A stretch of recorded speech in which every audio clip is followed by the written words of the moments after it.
the murders in the Rue Morgue, what song the sirens sang, or what name Achilles assumed when he hid himself among women, although puzzling questions, are not beyond all conjecture. Sir Thomas Browne. The mental features discoursed of as the analytical are in themselves but little susceptible of analysis. We appreciate them only in their effects. We know of them, among other things, that they are always to their possessor, when inordinately possessed, a source of the liveliest enjoyment. As the strong man exults in his physical ability, delighting in such exercises as call his muscles into action, so glories the analyst in that moral activity which disentangles. He derives pleasure from even the most trivial occupations, bringing his talent into play. He is fond of enigmas, of conundrums, of hieroglyphics, exhibiting in his solutions of each a degree of acumen which appears to the ordinary apprehension preternatural. His results, brought about by the very soul and essence of method, have, in truth, the whole air of intuition. The faculty of resolution is possibly much invigorated by mathematical study, and especially by that highest branch of it which, unjustly, and merely on account of its retrograde operations, has been called, as if par excellence, analysis. Yet to calculate is not in itself to analyze. A chess player, for example, does the one without effort at the other. It follows that the game of chess, in its effects upon mental character, is greatly misunderstood.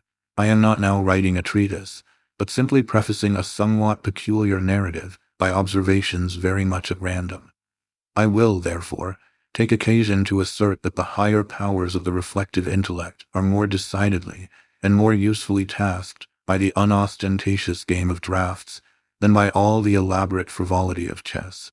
In this latter, where the pieces have different and bizarre motions, with various and variable values, what is only complex is mistaken, a not unusual error, for what is profound. The attention is here called powerfully into play.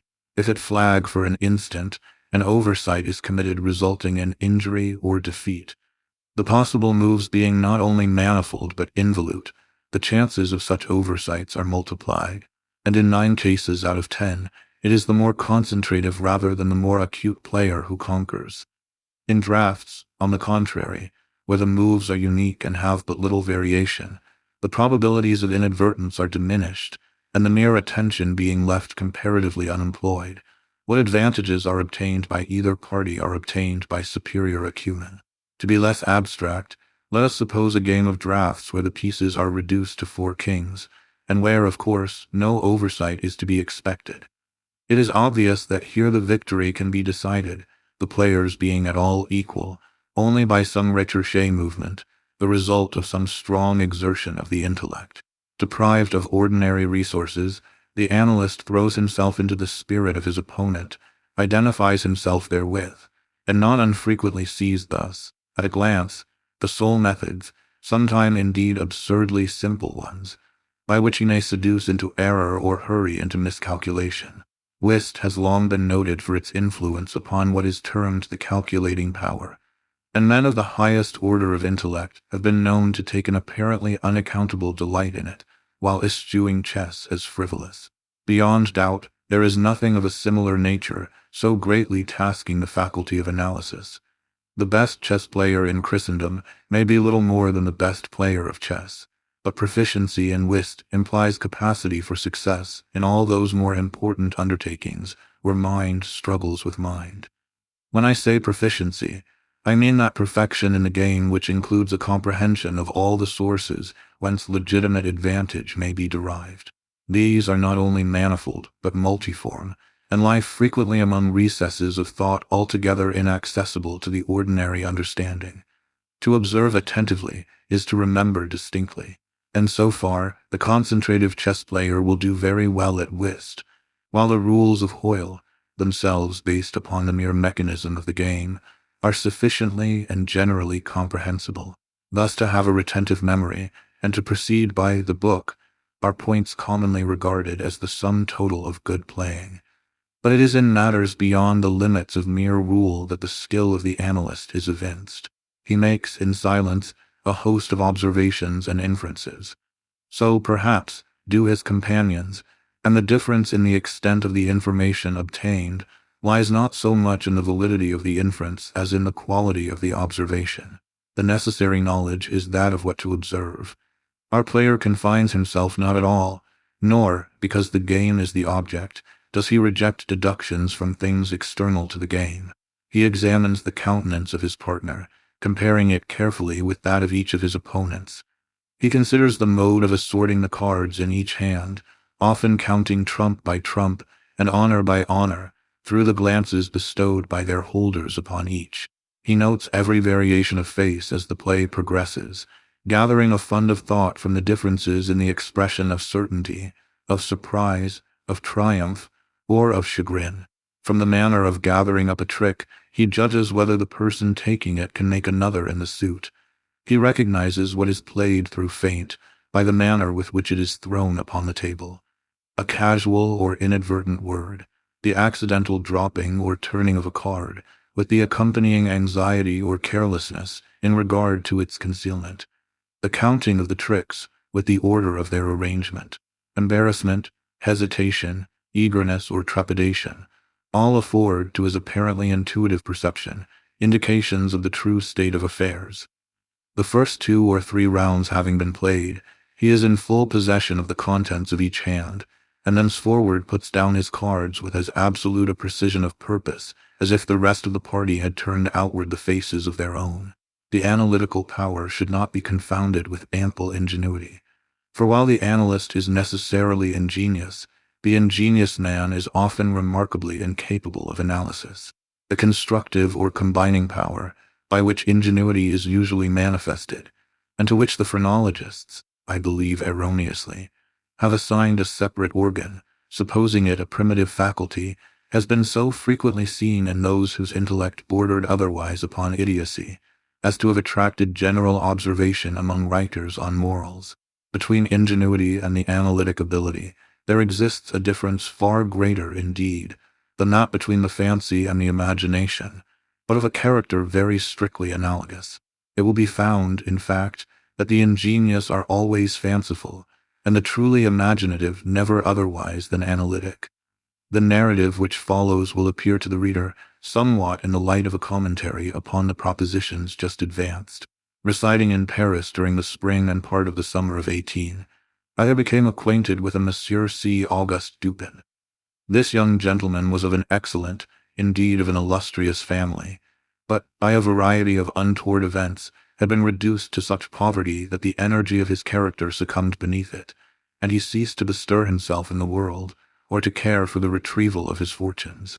By courtesy of his creditors, there still remained in his possession a small remnant of his patrimony, and upon the income arising from this, he managed, by means of a rigorous economy, to procure the necessaries of life, without troubling himself about its superfluities.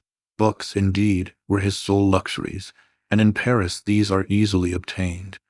Our first meeting was at an obscure library in the Rue Montmartre, where the accident of our both being in search of the same very rare and very remarkable volume brought us into closer communion.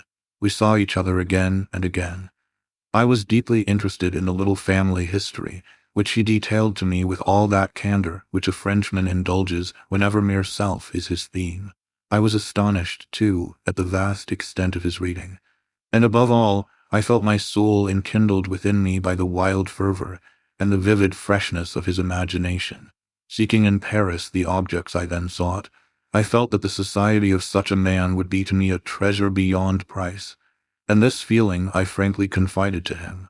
It was at length arranged that we should live together during my stay in the city, and as my worldly circumstances were somewhat less embarrassed than his own, I was permitted to be at the expense of renting, and furnishing in a style which suited the rather fantastic gloom of our common temper, a timid and grotesque mansion, long deserted through superstitions into which we did not inquire, and tottering to its fall in a retired and desolate portion of the Faubourg Saint Germain. Had the routine of our life at this place been known to the world, we should have been regarded as madmen, although, perhaps, as madmen of a harmless nature. Our seclusion was perfect. We admitted no visitors.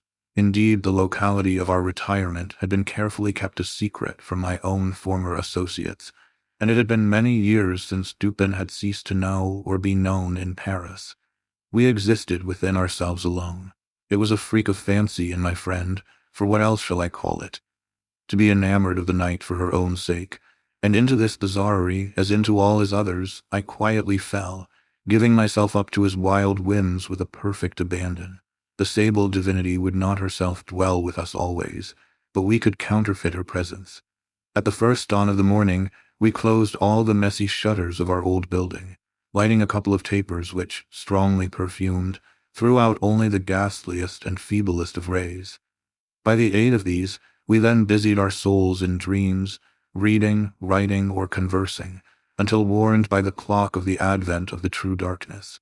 Then we sallied forth into the streets arm in arm, continuing the topics of the day, or roaming far and wide until a late hour, seeking, amid the wild lights and shadows of the populous city, that infinity of mental excitement which quiet observation can afford. At such times I could not help remarking and admiring, although from his rich ideality I had been prepared to expect it, a peculiar analytic ability in Dupin. He seemed, too, to take an eager delight in its exercise, if not exactly in its display, and did not hesitate to confess the pleasure thus derived. He boasted to me, with a low, chuckling laugh, that most men, in respect to himself, wore windows in their bosoms, and was wont to follow up such assertions by direct and very startling proofs of his intimate knowledge of my own. His manner at these moments was frigid and abstract. His eyes were vacant in expression, while his voice, usually a rich tenor, rose into a treble which would have sounded petulantly, but for the deliberateness and entire distinctness of the enunciation. Observing him in these moods, I often dwelt meditatively upon the old philosophy of the bipart soul, and amused myself with the fancy of a double Dupin, the creative and the resolvent. Let it not be supposed, from what I have just said, that I am detailing any mystery, or penning any romance. What I have described in The Frenchman was merely the result of an excited, or perhaps of a diseased intelligence. But as the character of his remarks at the periods in question, an example will best convey the idea. We were strolling one night down a long, dirty street in the vicinity of the Palais Royal. Being both, apparently, occupied with thought, neither of us had spoken a syllable for 15 minutes at least. All at once, Dupin broke forth with these words. "He is a very little fellow, that's true, and would do better for the Théâtre des Variétés." "There can be no doubt of that," I replied unwittingly, and not at first observing, so much had I been absorbed in reflection, the extraordinary manner in which the speaker had chimed in with my meditations. In an instant afterward I recollected myself, and my astonishment was profound. "Dupin," said I gravely, "this is beyond my comprehension. I do not hesitate to say that I am amazed, and can scarcely credit my senses. How was it possible you should know I was thinking of—" Here I paused, to ascertain beyond a doubt whether he really knew of whom I thought. "Of Chantilly," said he. "Why do you pause? You were remarking to yourself that his diminutive figure unfitted him for tragedy." This was precisely what had formed the subject of my reflections. Chantilly was a quondam cobbler of the Rue St. Denis who, becoming stage-mad, had attempted the role of Xerxes, in Crabelin's tragedy so called, and been notoriously pasquinated for his pains. "Tell me, for heaven's sake," I exclaimed, "the method, if method there is, by which you have been enabled to fathom my soul in this matter." In fact, I was even more startled than I would have been willing to express. "It was the fruiterer," replied my friend, "who brought you to the conclusion that the mender of souls was not of sufficient height for Xerxes at id genus omni." "The fruiterer? You astonish me. I know no fruiterer whomsoever." "The man who ran up against you as we entered the street, it may have been 15 minutes ago." I now remembered that. In fact, a fruiterer, carrying upon his head a large basket of apples, had nearly thrown me down, by accident, as we passed from the Rue C. into the thoroughfare where we stood. But what this had to do with Chantilly, I could not possibly understand. There was not a particle of charlatanerie about Dupin. "I will explain," he said, "and that you may comprehend all clearly, we will first retrace the course of your meditations, from the moment in which I spoke to you until that of the rencontre with the fruiterer in question. The larger links of the chain run thus: Chantilly, Orion, Dr. Nichols, Epicurus, stereotomy, the street stones, the fruiterer. There are few persons who have not, at some period of their lives, amused themselves in retracing the steps by which particular conclusions of their own minds have been attained. The occupation is often full of interest, and he who attempts it for the first time is astonished by the apparently illimitable distance and incoherence between the starting point and the goal. What, then, must have been my amazement when I heard the Frenchman speak what he had just spoken, and when I could not help acknowledging that he had spoken the truth. He continued, "We had been talking of horses, if I remember aright, just before leaving the Rue C. This was the last subject we discussed. As we crossed into this street, a fruiterer, with a large basket upon his head, brushing quickly past us, thrust you upon a pile of paving stones collected at a spot where the causeway is undergoing repair. You stepped upon one of the loose fragments, slipped, slightly strained your ankle, appeared vexed or sulky, muttered a few words, turned to look at the pile, and then proceeded in silence. I was not particularly attentive to what you did, but observation has become with me, of late, a species of necessity. You kept your eyes upon the ground, glancing, with a petulant expression, at the holes and ruts in the pavement, so that I saw you were still thinking of the stones, until we reached the little alley called Lamartine, which has been paved, by way of experiment, with the overlapping and riveted blocks. Here your countenance brightened up, and perceiving your lips move, I could not doubt that you murmured the word stereotomy, a term very affectedly applied to this species of pavement. I knew that you could not say to yourself, stereotomy, without being brought to think of atomies, and thus of the theories of Epicurus. And since, when we discussed this subject not very long ago, I mentioned to you how singularly, yet with how little notice, the vague guesses of that noble Greek had met with confirmation in the late nebular cosmogony, I felt that you could not avoid casting your eyes upward to the great nebula in Orion, and I certainly expected that you would do so. You did look up, and I was now assured that I had correctly followed your steps. But in that bitter tirade upon Chantilly, which appeared in yesterday's Musée, the satirist, making some disgraceful allusions to the cobbler's change of name upon assuming the buskin, quoted a Latin line about which we have often conversed. I mean the line perdidit antiquum littera prima sonum. I had told you that this was in reference to Orion, formerly written Urian, and from certain pungencies connected with this explanation, I was aware that you could not have forgotten it. It was clear, therefore, that you would not fail to combine the two ideas of Orion and Chantilly. That you did combine them I saw by the character of the smile which passed over your lips. You thought of the poor cobbler's immolation. So far, you had been stooping in your gait, but now I saw you draw yourself up to your full height. I was then sure that you reflected upon the diminutive figure of Chantilly. At this point I interrupted your meditations to remark that as, in fact, he was a very little fellow, that Chantilly, he would do better at the Théâtre des Variétés. Not long after this, we were looking over an evening edition of the Gazette des Tribunaux, when the following paragraphs arrested our attention. Extraordinary murders.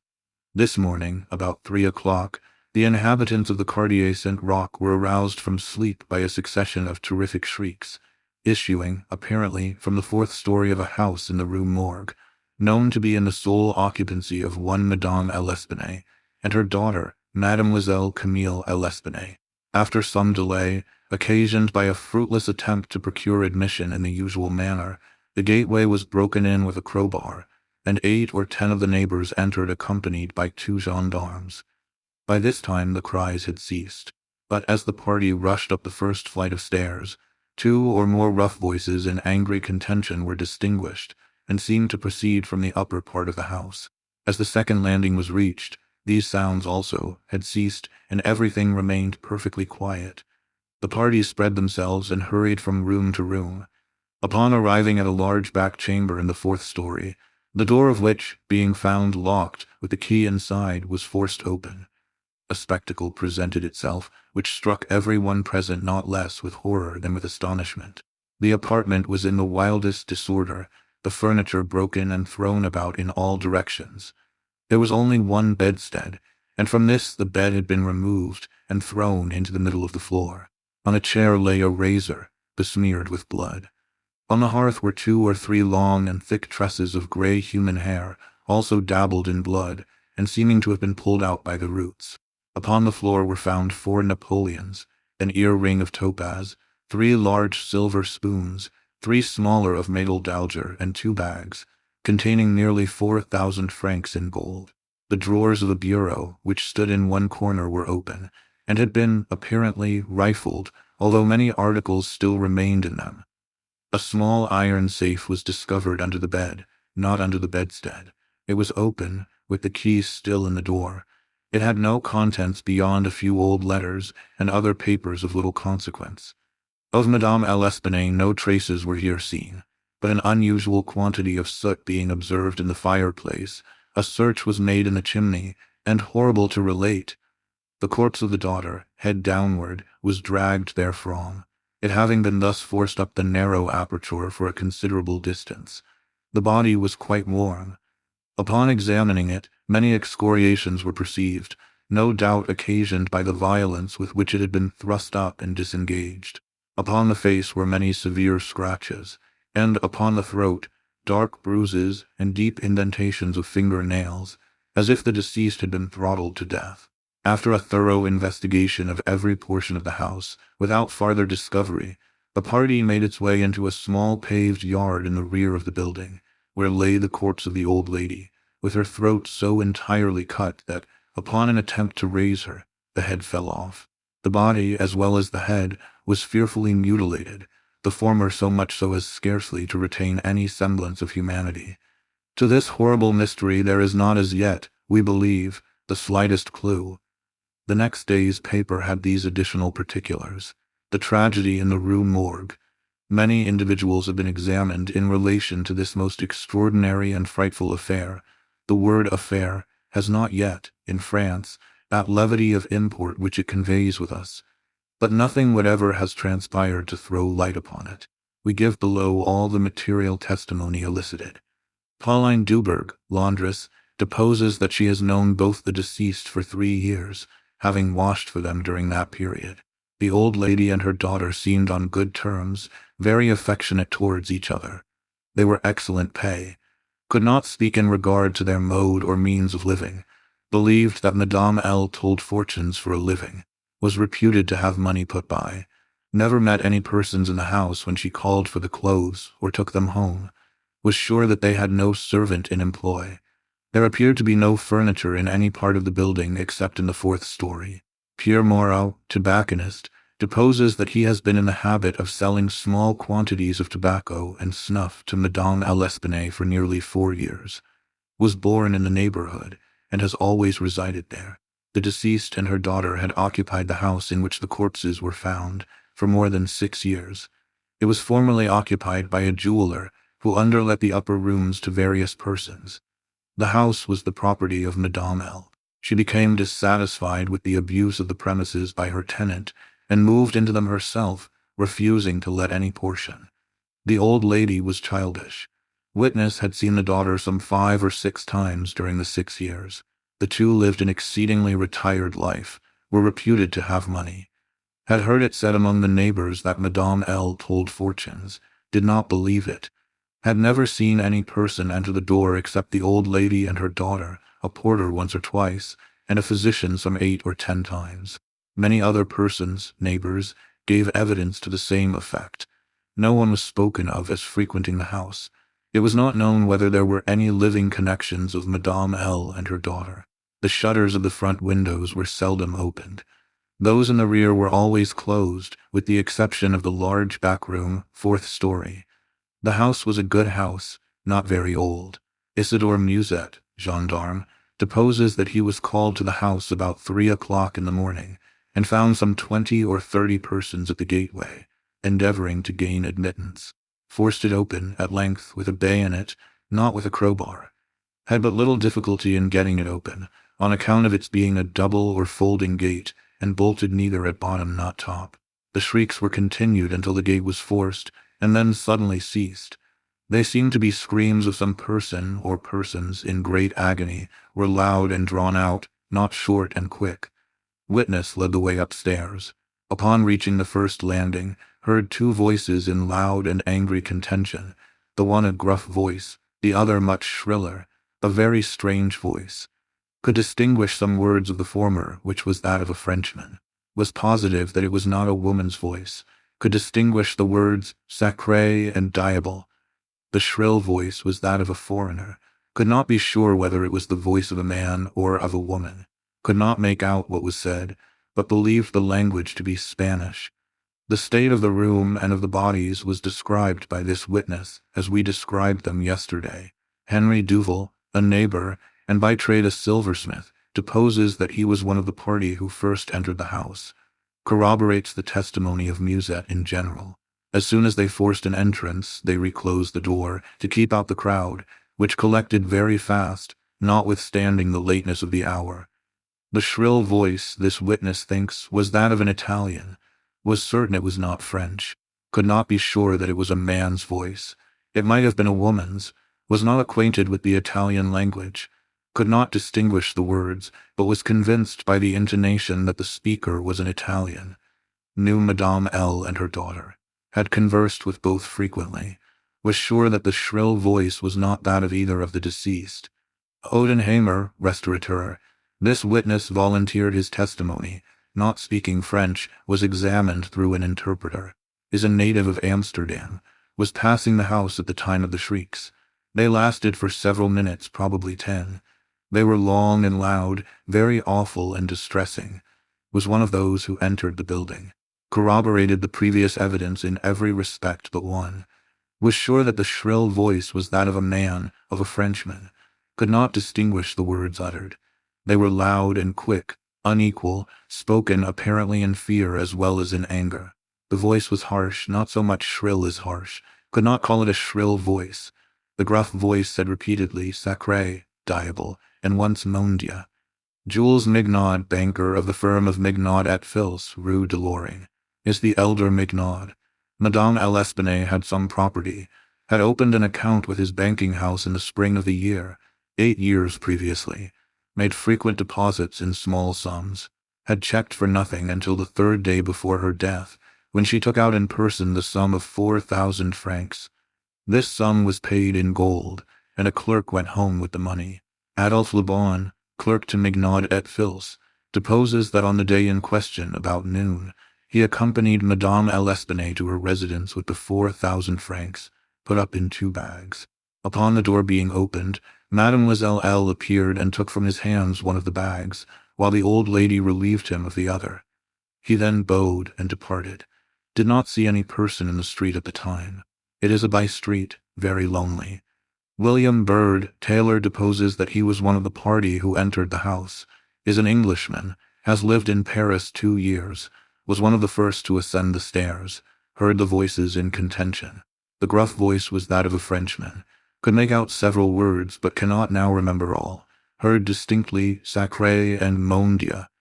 There was a sound at the moment as if of several persons struggling, a scraping and scuffling sound. The shrill voice was very loud, louder than the gruff one. Is sure that it was not the voice of an Englishman, appeared to be that of a German, might have been a woman's voice, does not understand German. 4 of the above-named witnesses, being recalled, deposed that the door of the chamber in which was found the body of Mademoiselle L. was locked on the inside when the party reached it. Everything was perfectly silent, no groans or noises of any kind. Upon forcing the door, no person was seen. The windows, both of the back and front room, were down and firmly fastened from within. A door between the 2 rooms was closed, but not locked. The door leading from the front room into the passage was locked, with the key on the inside.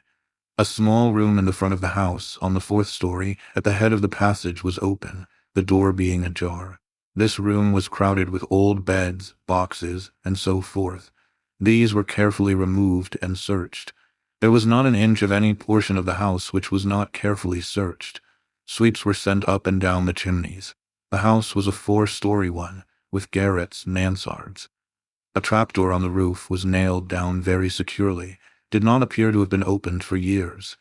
The time elapsing between the hearing of the voices in contention and the breaking open of the room door was variously stated by the witnesses.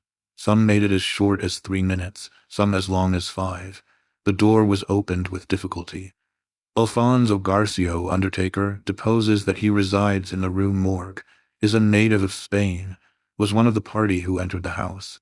did not proceed upstairs, is nervous and was apprehensive of the consequences of agitation, heard the voices in contention. The gruff voice was that of a Frenchman, could not distinguish what was said. The shrill voice was that of an Englishman, is sure of this, does not understand the English language, but judges by the intonation. Alberto Montani, confectioner, deposes that he was among the first to ascend the stairs, heard the voices in question. The gruff voice was that of a Frenchman, distinguished several words. The speaker appeared to be expostulating, could not make out the words of the shrill voice, spoke quick and unevenly, thinks it the voice of a Russian, corroborates the general testimony, is an Italian, never conversed with a native of Russia. Several witnesses, recalled here, testified that the chimneys of all the rooms on the fourth story were too narrow to admit the passage of a human being. By sweeps were meant cylindrical sweeping brushes, such as are employed by those who clean chimneys. These brushes were passed up and down every flue in the house. There is no back passage by which anyone could have descended while the party proceeded upstairs. The body of Mademoiselle L'Espanaye was so firmly wedged in the chimney that it could not be got down, until 4 or 5 of the party united their strength. Paul Dumas, physician, deposes that he was called to view the bodies about daybreak. They were both then lying on the sacking of the bedstead in the chamber where Mademoiselle L. was found. The corpse of the young lady was much bruised and excoriated. The fact that it had been thrust up the chimney would sufficiently account for these appearances. The throat was greatly chafed. There were several deep scratches just below the chin, together with a series of livid spots which were evidently the impression of fingers. The face was fearfully discolored, and the eyeballs protruded. The tongue had been partially bitten through. A large bruise was discovered upon the pit of the stomach, produced, apparently, by the pressure of a knee. In the opinion of M. Dumas, Mademoiselle L'Espanaye had been throttled to death by some person or persons unknown. The corpse of the mother was horribly mutilated. All the bones of the right leg and arm were more or less shattered, the left tibia much splintered, as well as all the ribs of the left side. Whole body dreadfully bruised and discolored. It was not possible to say how the injuries had been inflicted. A heavy club of wood, or a broad bar of iron, a chair, any large, heavy, and obtuse weapon would have produced such results, if wielded by the hands of a very powerful man. No woman could have inflicted the blows with any weapon. The head of the deceased, when seen by witness, was entirely separated from the body, and was also greatly shattered. The throat had evidently been cut with some very sharp instrument, probably with a razor. Alexander Etienne, surgeon, was called with M. Dumas to view the bodies, corroborated the testimony and the opinions of M. Dumas. Nothing farther of importance was elicited, although several other persons were examined. A murder so mysterious and so perplexing in all its particulars was never before committed in Paris, if indeed a murder has been committed at all. The police are entirely at fault, an unusual occurrence in affairs of this nature. There is not, however, the shadow of a clue apparent. The evening edition of the paper stated that the greatest excitement still continued in the Quartier Saint Roch, that the premises in question had been carefully researched, and fresh examinations of witnesses instituted, but all to no purpose. A postscript, however, mentioned that Adolphe Le Bon had been arrested and imprisoned, although nothing appeared to criminate him, beyond the facts already detailed. Dupin seemed singularly interested in the progress of this affair, at least so I judged from his manner, for he made no comments. It was only after the announcement that Le Bon had been imprisoned that he asked me my opinion respecting the murders. I could merely agree with all Paris in considering them an insoluble mystery. I saw no means by which it would be possible to trace the murderer. "We must not judge of the means," said Dupin, "by this shell of an examination. The Parisian police, so much extolled for acumen, are cunning, but no more. There is no method in their proceedings beyond the method of the moment. They make a vast parade of measures, but not unfrequently these are so ill adapted to the objects proposed, as to put us in mind of Monsieur Jourdain's calling for his robe de chambre, pour mieux entendre la musique. The results attained by them are not unfrequently surprising, but, for the most part, are brought about by simple diligence and activity. When these qualities are unavailing, their schemes fail. Vidocq, for example, was a good guesser and a persevering man, but without educated thought, he erred continually by the very intensity of his investigations. He impaired his vision by holding the object too close. He might see, perhaps, one or two points with unusual clearness, but in so doing he necessarily lost sight of the matter as a whole. Thus there is such a thing as being too profound. Truth is not always in a well. In fact, as regards the more important knowledge, I do believe that she is invariably superficial. The depth lies in the valleys where we seek her, and not upon the mountain tops where she is found. The modes and sources of this kind of error are well typified in the contemplation of the heavenly bodies.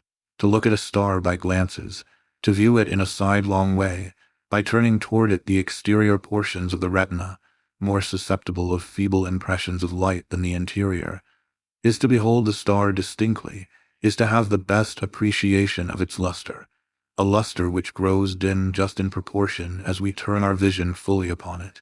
A greater number of rays actually fall upon the eye in the latter case, but in the former there is the more refined capacity for comprehension. By undue profundity we perplex and enfeeble thought, and it is possible to make even Venus herself vanish from the firmament by a scrutiny too sustained, too concentrated, or too direct. As for these murders, let us enter into some examinations for ourselves, before we make up an opinion respecting them. An inquiry will afford us amusement. I thought this an odd term, so applied, but said nothing. And besides, Le Bon once rendered me a service for which I am not ungrateful. We will go and see the premises with our own eyes. I know G, the prefect of police, and shall have no difficulty in obtaining the necessary permission. The permission was obtained, and we proceeded at once to the Rue Morgue. This is one of those miserable thoroughfares which intervene between the Rue Richelieu and the Rue Saint-Roch. It was late in the afternoon when we reached it, as this quarter is at a great distance from that in which we resided. The house was readily found, for there were still many persons gazing up at the closed shutters with an objectless curiosity from the opposite side of the way. It was an ordinary Parisian house, with a gateway, on one side of which was a glazed watchbox, with a sliding panel in the window, indicating a loge de concierge. Before going in we walked up the street, turned down an alley, and then, again turning, passed in the rear of the building. Dupin, meanwhile examining the whole neighborhood, as well as the house, with a minuteness of attention for which I could see no possible object. Retracing our steps, we came again to the front of the dwelling, rang, and, having shown our credentials, were admitted by the agents in charge. We went upstairs, into the chamber where the body of Mademoiselle L'Espanaye had been found, and where both the deceased still lay. The disorders of the room had, as usual, been suffered to exist. I saw nothing beyond what had been stated in the Gazette des Tribunaux. Dupin scrutinized everything, not excepting the bodies of the victims. We then went into the other rooms and into the yard, a gendarme accompanying us throughout. The examination occupied us until dark, when we took our departure. On our way home my companion stepped in for a moment at the office of one of the daily papers. I have said that the whims of my friend were manifold, and that G les ménages. For this phrase there is no English equivalent. It was his humor, now, to decline all conversation on the subject of the murder, until about noon the next day. He then asked me, suddenly, if I had observed anything peculiar at the scene of the atrocity. There was something in his manner of emphasizing the word peculiar, which caused me to shudder, without knowing why. No, nothing peculiar, I said. Nothing more, at least, than we both saw stated in the paper. The Gazette, he replied, has not entered, I fear, into the unusual horror of the thing, but dismissed the idle opinions of this print. It appears to me that this mystery is considered insoluble, for the very reason which should cause it to be regarded as easy of solution. I mean for the outre character of its features. The police are confounded by the seeming absence of motive, not for the murder itself, but for the atrocity of the murder. They are puzzled, too, by the seeming impossibility of reconciling the voices heard in contention, with the facts that no one was discovered upstairs but the assassinated Mademoiselle L'Espanaye, and that there were no means of egress without the notice of the party ascending. The wild disorder of the room, the corpse thrust, with the head downward, up the chimney, the frightful mutilation of the body of the old lady. These considerations, with those just mentioned, and others which I need not mention, have sufficed to paralyze the powers, by putting completely at fault the boasted acumen of the government agents. They have fallen into the gross but common error of confounding the unusual with the abstruse. But it is by these deviations from the plane of the ordinary that reason feels its way, if at all, in its search for the true. In investigations such as we are now pursuing, it should not be so much asked, what has occurred, as what has occurred that has never occurred before. In fact, the facility with which I shall arrive, or have arrived, at the solution of this mystery is in the direct ratio of its apparent insolubility in the eyes of the police. I stared at the speaker in mute astonishment. I am now awaiting, continued he, looking toward the door of our apartment. I am now awaiting a person who, although perhaps not the perpetrator of these butcheries, must have been in some measure implicated in their perpetration. Of the worst portion of the crimes committed, it is probable that he is innocent. I hope that I am right in this supposition, for upon it I build my expectation of reading the entire riddle. I look for the man here, in this room, every moment. It is true that he may not arrive, but the probability is that he will. Should he come, it will be necessary to detain him. Here are pistols, and we both know how to use them when occasion demands their use. I took the pistols, scarcely knowing what I did or believing what I heard, while Dupin went on, very much as if in a soliloquy. I have already spoken of his abstract manner at such times. His discourse was addressed to myself, but his voice, although by no means loud, had that intonation which is commonly employed in speaking to someone at a great distance. His eyes, vacant in expression, regarded only the wall. That the voices heard in contention, he said, by the party upon the stairs, were not the voices of the women themselves, was fully proved by the evidence. This relieves us of all doubt upon the question whether the old lady could have first destroyed the daughter and afterward have committed suicide. I speak of this point chiefly for the sake of method, for the strength of Madame L'Espanaye would have been utterly unequal to the task of thrusting her daughter's corpse up the chimney as it was found, and the nature of the wounds upon her own person entirely preclude the idea of self-destruction. Murder, then, has been committed by some third party, and the voices of this third party were those heard in contention. Let me now advert, not to the whole testimony respecting these voices, but to what was peculiar in that testimony. Did you observe anything peculiar about it? I remarked that, while all the witnesses agreed in supposing the gruff voice to be that of a Frenchman, there was much disagreement in regard to the shrill, or, as one individual termed it, the harsh voice. That was the evidence itself, said Dupin, but it was not the peculiarity of the evidence.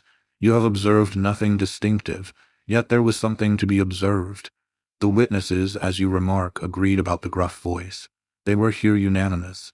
But in regard to the shrill voice, the peculiarity is not that they disagreed, but that, while an Italian, an Englishman, a Spaniard, a Hollander, and a Frenchman attempted to describe it, each one spoke of it as that of a foreigner. Each is sure that it was not the voice of one of his own countrymen. Each likens it, not to the voice of an individual of any nation with whose language he is conversant, but the converse. The Frenchman supposes it the voice of a Spaniard, and might have distinguished some words had he been acquainted with the Spanish. The Dutchman maintains it to have been that of a Frenchman, but we find it stated that, not understanding French, this witness was examined through an interpreter. The Englishman thinks it the voice of a German, and does not understand German. The Spaniard is sure that it was that of an Englishman, but judges by the intonation altogether, as he has no knowledge of the English. The Italian believes it the voice of a Russian, but has never conversed with a native of Russia. A second Frenchman differs, moreover, with the first, and is positive that the voice was that of an Italian, but not being cognizant of that tongue, is, like the Spaniard, convinced by the intonation. Now, how strangely unusual must that voice have really been, about which such testimony as this could have been elicited, in whose tones even denizens of the 5 great divisions of Europe could recognize nothing familiar. You will say that it might have been the voice of an Asiatic, of an African. Neither Asiatics nor Africans abound in Paris, But without denying the inference, I will now merely call your attention to 3 points. The voice is termed by one witness harsh rather than shrill. It is represented by 2 others to have been quick and unequal.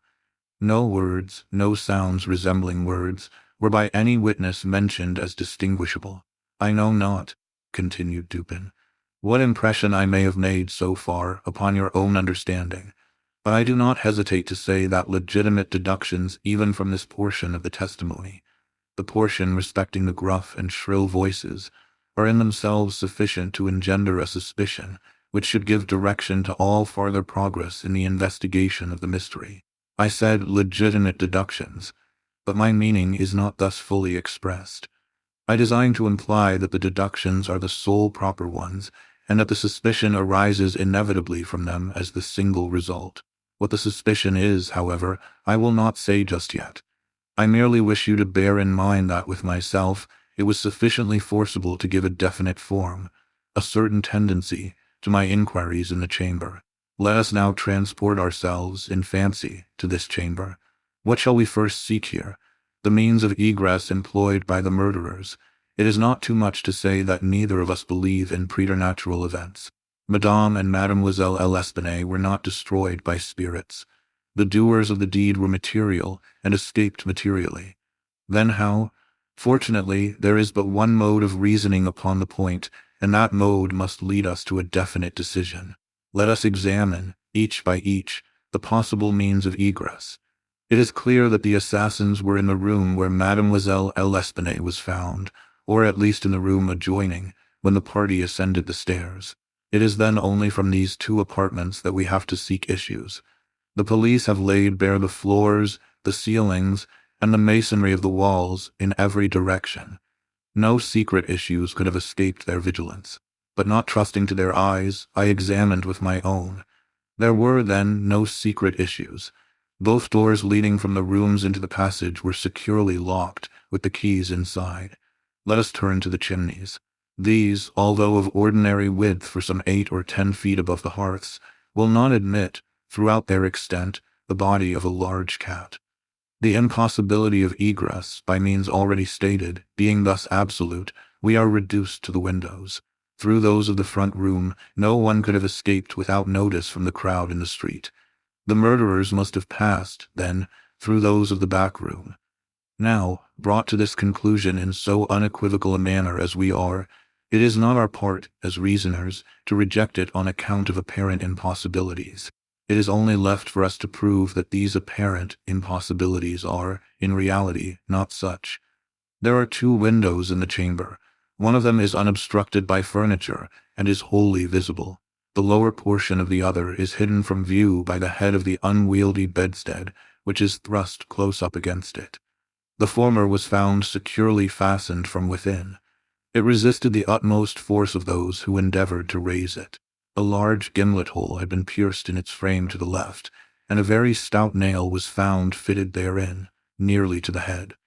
Upon examining the other window, a similar nail was seen similarly fitted in it, and a vigorous attempt to raise this sash failed also.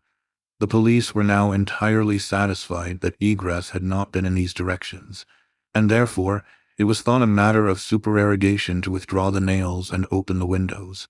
My own examination was somewhat more particular, and was so for the reason I have just given, because here it was, I knew, that all apparent impossibilities must be proved to be not such in reality.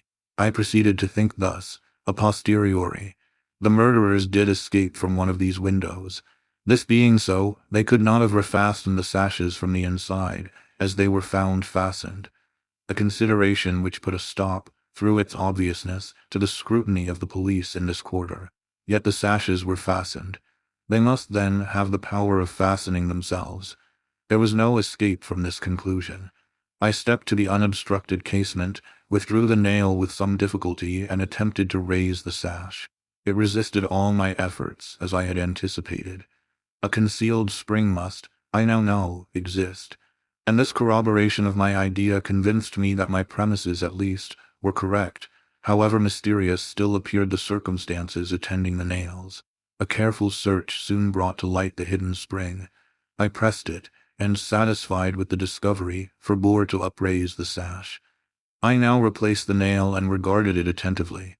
A person passing out through this window might have reclosed it, and the spring would have caught, but the nail could not have been replaced.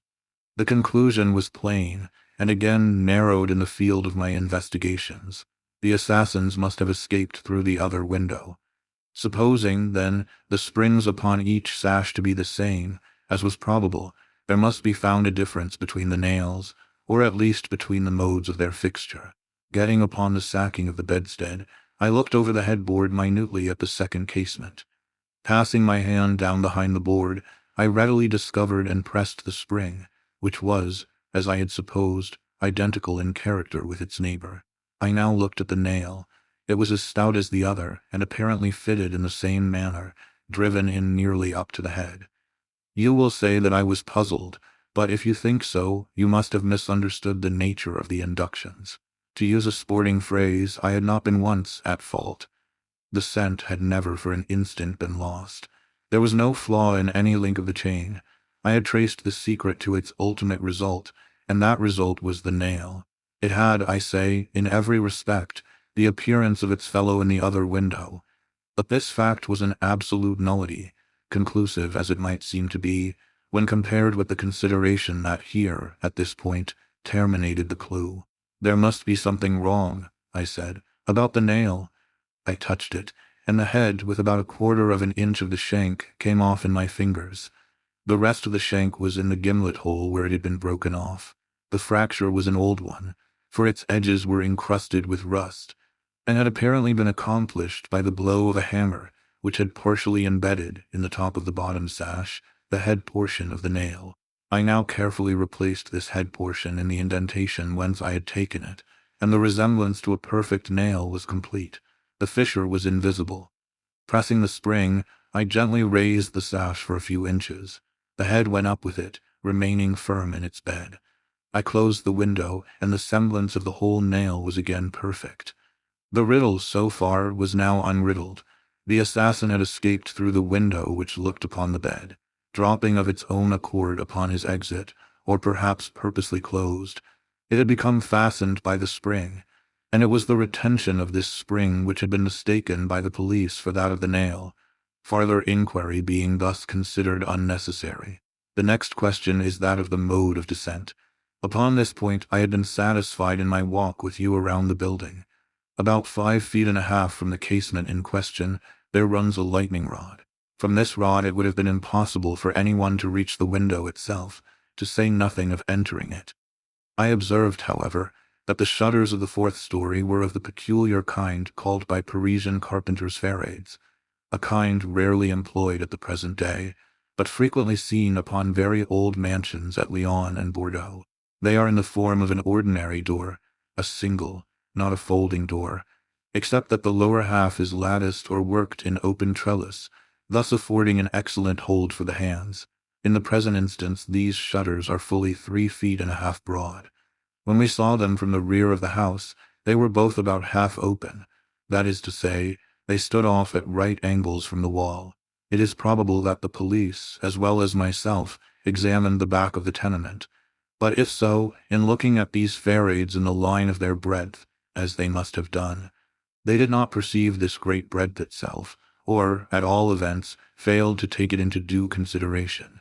In fact, having once satisfied themselves that no egress could have been made in this quarter, they would naturally bestow here a very cursory examination. It was clear to me, however, that the shutter belonging to the window at the head of the bed would, if swung fully back to the wall, reach to within 2 feet of the lightning rod. It was also evident that, by exertion of a very unusual degree of activity and courage, an entrance into the window from the rod might have been thus effected. By reaching to the distance of 2 feet and a half, we now suppose the shutter open to its whole extent. A robber might have taken a firm grasp upon the trellis work, letting go, then, his hold upon the rod, placing his feet securely against the wall and springing boldly from it.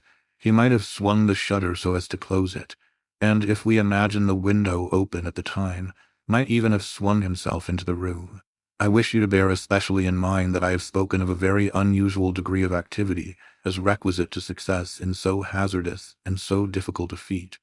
It is my design to show you, first, that the thing might possibly have been accomplished, but secondly and chiefly, I wish to impress upon your understanding the very extraordinary, the almost preternatural character of that agility which could have accomplished it. You will say, no doubt, using the language of the law, that, to make out my case, I should rather undervalue than insist upon a full estimation of the activity required in this matter. This may be the practice in law, but it is not the usage of reason. My ultimate object is only the truth. My immediate purpose is to lead you to place in juxtaposition that very unusual activity of which I have just spoken with that very peculiar shrill, or harsh, and unequal voice, about whose nationality no two persons could be found to agree, and in whose utterance no syllabification could be detected. At these words, a vague and half-formed conception of the meaning of Dupin flitted over my mind. I seemed to be upon the verge of comprehension without power to comprehend, as men, at times, find themselves upon the brink of remembrance without being able, in the end, to remember. My friend went on with his discourse. You will see, he said, that I have shifted the question from the mode of egress to that of ingress. It was my design to convey the idea that both were affected in the same manner, at the same point. Let us now revert to the interior of the room. Let us survey the appearances here.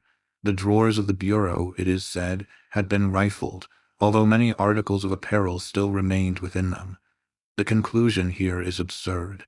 It is a mere guess, a very silly one, and no more. How are we to know that the articles found in the drawers were not all these drawers had originally contained?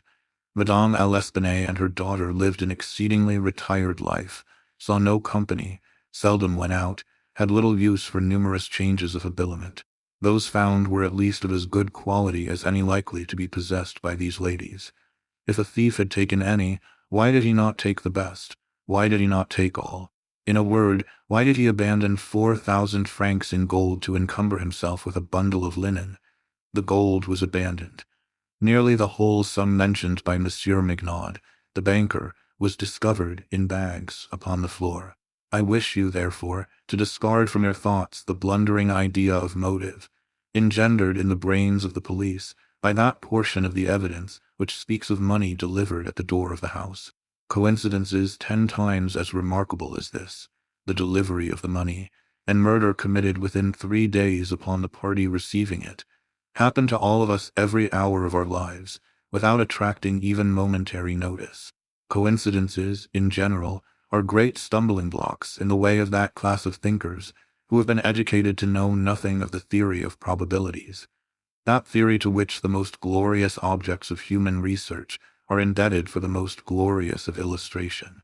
In the present instance, had the gold been gone, the fact of its delivery 3 days before would have formed something more than a coincidence. It would have been corroborative of this idea of motive.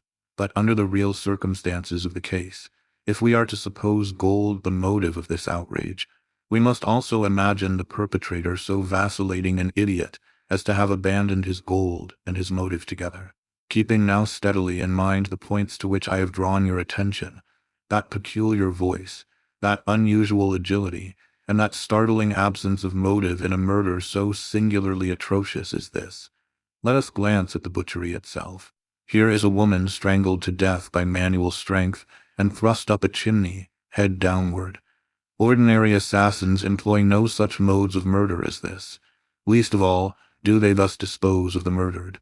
In the manner of thrusting the corpse up the chimney, you will admit that there was something excessively outre, something altogether irreconcilable with our common notions of human action, even when we suppose the actors the most depraved of men.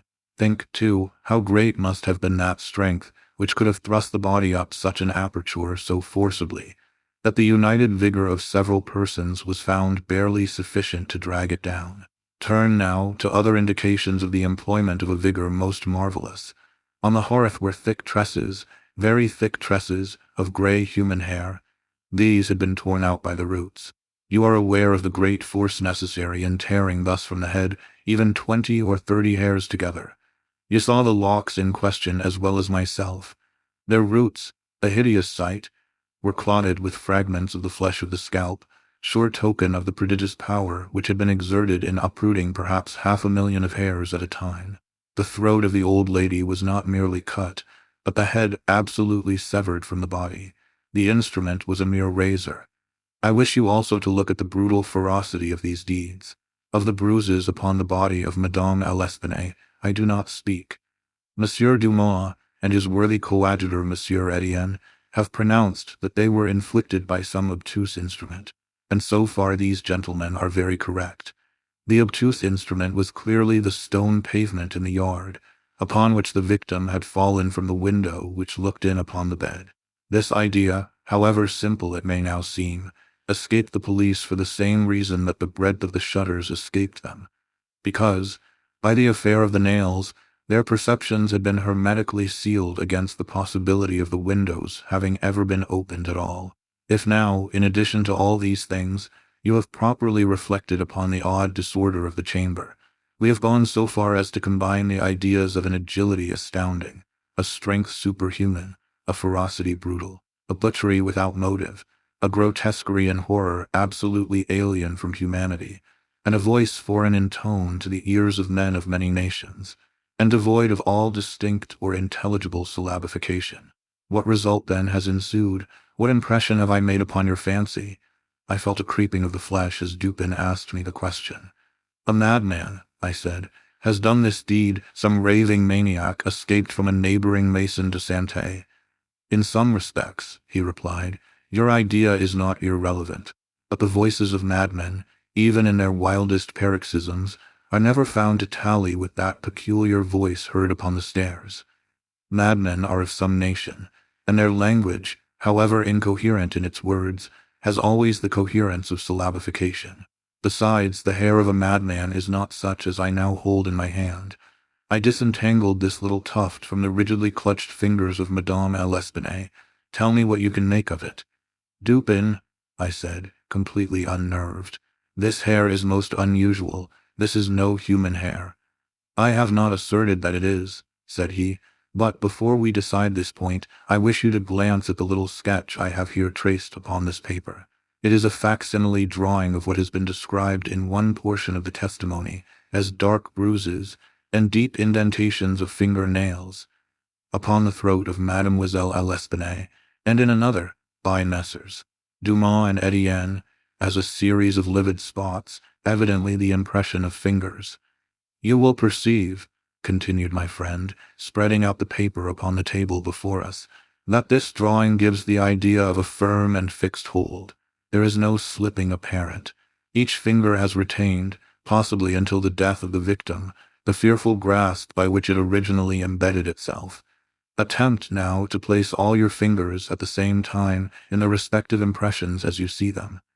I made the attempt in vain. We are possibly not giving this matter a fair trial, he said.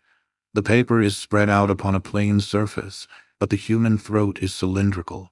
Here is a billet of wood, the circumference of which is about that of the throat. Wrap the drawing around it, and try the experiment again.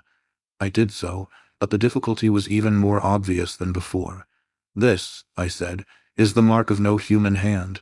Read now, replied Dupin, this passage from Cuvier. It was a minute anatomical and generally descriptive account of the large fulvous orang-outang of the East Indian Islands. The gigantic stature, the prodigious strength and activity, the wild ferocity, and the imitative propensities of these mammalia are sufficiently well known to all. I understood the full horrors of the murder at once. The description of the digits, said I, as I made an end of reading, is in exact accordance with this drawing. I see that no animal but an orang-outang of the species here mentioned could have impressed the indentations as you have traced them. This tuft of tawny hair, too, is identical in character with that of the beast of Cuvier, but I cannot possibly comprehend the particulars of this frightful mystery. Besides, there were two voices heard in contention, and one of them was unquestionably the voice of a Frenchman. True, and you will remember an expression attributed almost unanimously by the evidence to this voice, the expression, mon Dieu.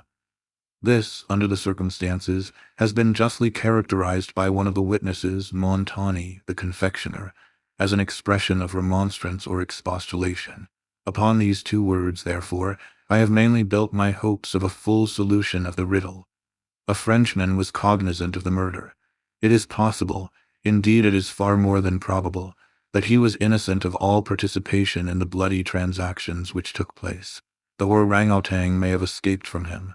He may have traced it to the chamber, but, under the agitating circumstances which ensued, he could never have recaptured it. It is still at large. I will not pursue these guesses, for I have no right to call them more, since the shades of reflection upon which they are based are scarcely of sufficient depth to be appreciable by my own intellect, and since I could not pretend to make them intelligible to the understanding of another. We will call them guesses then, and speak of them as such.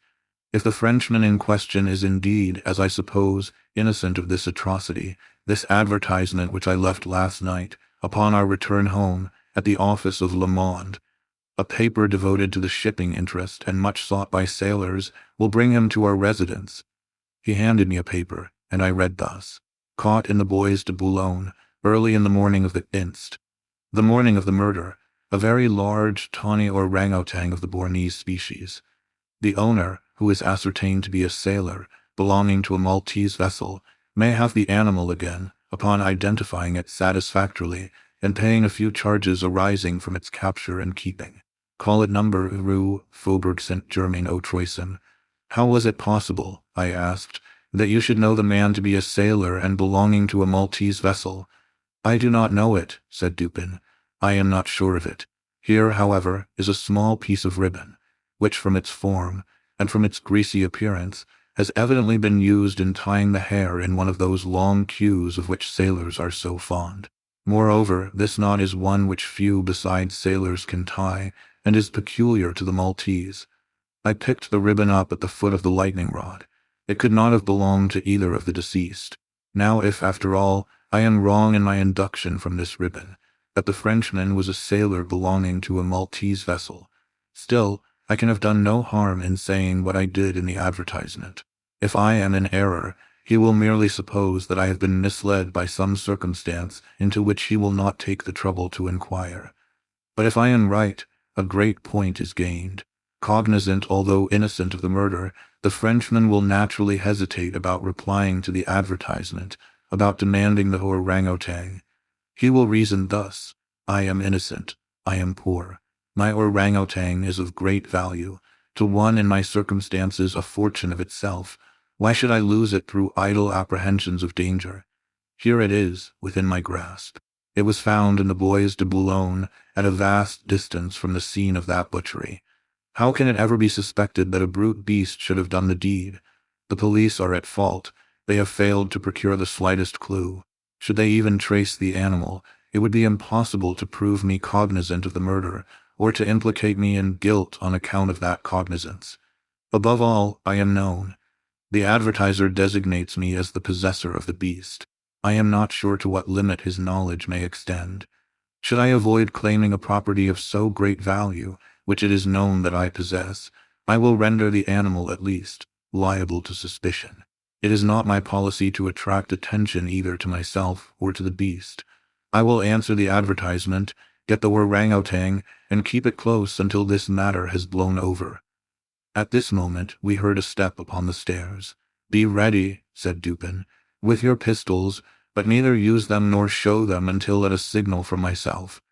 The front door of the house had been left open, and the visitor had entered without ringing and advanced several steps upon the staircase. Now, however, he seemed to hesitate. Presently we heard him descending. Dupin was moving quickly to the door when we again heard him coming up. He did not turn back a second time, but stepped up with decision and rapped at the door of our chamber. Come in, said Dupin, in a cheerful and hearty tone. A man entered. He was a sailor, evidently, a tall, stout, and muscular-looking person, with a certain daredevil expression of countenance, not altogether unprepossessing. His face, greatly sunburnt, was more than half hidden by whisker and mustachio. He had with him a huge oaken cudgel, but appeared to be otherwise unarmed. He bowed awkwardly, and bade us good evening, in French accents, which, although somewhat Neufchatelish, were still sufficiently indicative of a Parisian origin. Sit down, my friend, said Dupin. "I suppose you have called about the orangutan. Upon my word, I almost envy you the possession of him, a remarkably fine, and no doubt a very valuable animal. How old do you suppose him to be?" The sailor drew a long breath, with the air of a man relieved of some intolerable burden, and then replied in an assured tone, "I have no way of telling, but he can't be more than 4 or 5 years old. Have you got him here?" "Oh no, we had no conveniences for keeping him here. He is at a livery stable in the Rue Morgue just by. You can get him in the morning. Of course you are prepared to identify the property?" "To be sure I am, sir." "I shall be sorry to part with him," said Dupin. "I don't mean that you should be at all this trouble for nothing, sir," said the man. "Couldn't expect it. I'm very willing to pay a reward for the finding of the animal, that is to say, anything in reason." "Well," replied my friend, "that is all very fair, to be sure. Let me think. What should I have? Oh, I will tell you, my reward shall be this. You shall give me all the information in your power about these murders in the Rue Morgue." Dupin said the last words in a very low tone, and very quietly. Just as quietly, too, he walked toward the door, locked it, and put the key in his pocket. He then drew a pistol from his bosom and placed it, without the least flurry, upon the table. The sailor's face flushed up as if he were struggling with suffocation. He started to his feet and grasped his cudgel, but the next moment he fell back into his seat, trembling violently, and with the countenance of death itself. He spoke not a word. I pitied him from the bottom of my heart. "My friend," said Dupin, in a kind tone, "you are alarming yourself unnecessarily, you are indeed. We mean you no harm whatever. I pledge you the honor of a gentleman, and of a Frenchman, that we intend you no injury. I perfectly well know that you are innocent of the atrocities in the Rue Morgue. It will not do, however, to deny that you are in some measure implicated in them. From what I have already said, you must know that I have had means of information about this matter, means of which you could never have dreamed. Now the thing stands thus. You have done nothing which you could have avoided, nothing, certainly, which renders you culpable. You were not even guilty of robbery, when you might have robbed with impunity. You have nothing to conceal. You have no reason for concealment. On the other hand, you are bound by every principle of honor to confess all you know. An innocent man is now imprisoned, charged with that crime of which you can point out the perpetrator. The sailor had recovered his presence of mind, in a great measure, while Dupin uttered these words, but his original boldness of bearing was all gone. "So help me God," said he, after a brief pause, "I will tell you all I know about this affair, but I do not expect you to believe one half I say. I would be a fool indeed if I did. Still, I am innocent, and I will make a clean breast if I die for it." What he stated was, in substance, this. He had lately made a voyage to the Indian archipelago. A party, of which he formed one, landed at Borneo, and passed into the interior on an excursion of pleasure. Himself and a companion had captured the orangutan. This companion dying, the animal fell into his own exclusive possession. After great trouble, occasioned by the intractable ferocity of his captive during the home voyage, he at length succeeded in lodging it safely at his own residence in Paris, where, not to attract toward himself the unpleasant curiosity of his neighbors, he kept it carefully secluded, until such time as it should recover from a wound in the foot, received from a splinter on board ship. His ultimate design was to sell it. Returning home from some sailor's frolic the night, or rather in the morning of the murder, he found the beast occupying his own bedroom, into which it had broken from a closet adjoining, where it had been, as was thought, securely confined. Razor in hand, and fully lathered, it was sitting before a looking-glass, attempting the operation of shaving, in which it had no doubt previously watched its master through the keyhole of the closet. Terrified at the sight of so dangerous a weapon in the possession of an animal so ferocious, and so well able to use it, the man, for some moments, was at a loss what to do. He had been accustomed, however, to quiet the creature, even in its fiercest moods, by the use of a whip, and to this he now resorted. Upon sight of it, the orangutan sprang at once through the door of the chamber, down the stairs, and thence, through a window unfortunately open, into the street. The Frenchman followed in despair, the ape, razor still in hand, occasionally stopping to look back and gesticulate at its pursuer, until the latter had nearly come up with it. It then again made off. In this manner the chase continued for a long time. The streets were profoundly quiet, as it was nearly 3 o'clock in the morning. In passing down an alley in the rear of the Rue Morgue, the fugitive's attention was arrested by a light gleaming from the open window of Madame L'Espanaye's chamber, in the 4th story of her house. Rushing to the building, it perceived the lightning rod, clambered up with inconceivable agility, grasped the shutter, which was thrown fully back against the wall, and by its means swung itself directly upon the headboard of the bed. The whole feat did not occupy a minute. The shutter was kicked open again by the orangutan as it entered the room. The sailor, in the meantime, was both rejoiced and perplexed. He had strong hopes of now recapturing the brute, as it could scarcely escape from the trap into which it had ventured, except by the rod, where it might be intercepted as it came down. On the other hand, there was much cause for anxiety as to what it might do in the house. This latter reflection urged the man still to follow the fugitive. A lightning rod is ascended without difficulty, especially by a sailor. But when he had arrived as high as the window, which lay far to his left, his career was stopped. The most that he could accomplish was to reach over so as to obtain a glimpse of the interior of the room. At this glimpse he nearly fell from his hold through excess of horror. Now it was that those hideous shrieks arose upon the night, which had startled from slumber the inmates of the Rue Morgue. Madame L'Espanaye and her daughter, habited in their night clothes, had apparently been occupied in arranging some papers in the iron chest already mentioned, which had been wheeled into the middle of the room. It was open, and its contents lay beside it on the floor. The victims must have been sitting with their backs toward the window, and from the time elapsing between the ingress of the beast and the screams, it seems probable that it was not immediately perceived. The flapping to of the shutter would naturally have been attributed to the wind. As the sailor looked in, the gigantic animal had seized Madame L'Espanaye by the hair, which was loose, as she had been combing it, and was flourishing the razor about her face, in imitation of the motions of a barber. The daughter lay prostrate and motionless. She had swooned. The screams and struggles of the old lady, during which the hair was torn from her head, had the effect of changing the probably pacific purposes of the orangutan into those of wrath. With one determined sweep of its muscular arm, it nearly severed her head from her body. The sight of blood inflamed its anger into frenzy. Gnashing its teeth, and flashing fire from its eyes, it flew upon the body of the girl, and embedded its fearful talons in her throat, retaining its grasp until she expired. Its wandering and wild glances fell at this moment upon the head of the bed, over which the face of its master, rigid with horror, was just discernible. The fury of the beast, who no doubt bore still in mind the dreaded whip, was instantly converted into fear. Conscious of having deserved punishment, it seemed desirous of concealing its bloody deeds, and skipped about the chamber in an agony of nervous agitation, throwing down and breaking the furniture as it moved, and dragging the bed from the bedstead. In conclusion, it seized first the corpse of the daughter, and thrust it up the chimney, as it was found, then that of the old lady, which it immediately hurled through the window headlong.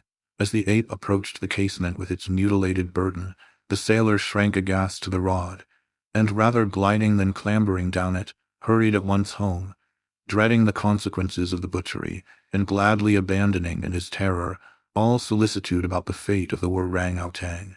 The words heard by the party upon the staircase were the Frenchman's exclamations of horror and affright, commingled with the fiendish jabberings of the brute. I have scarcely anything to add.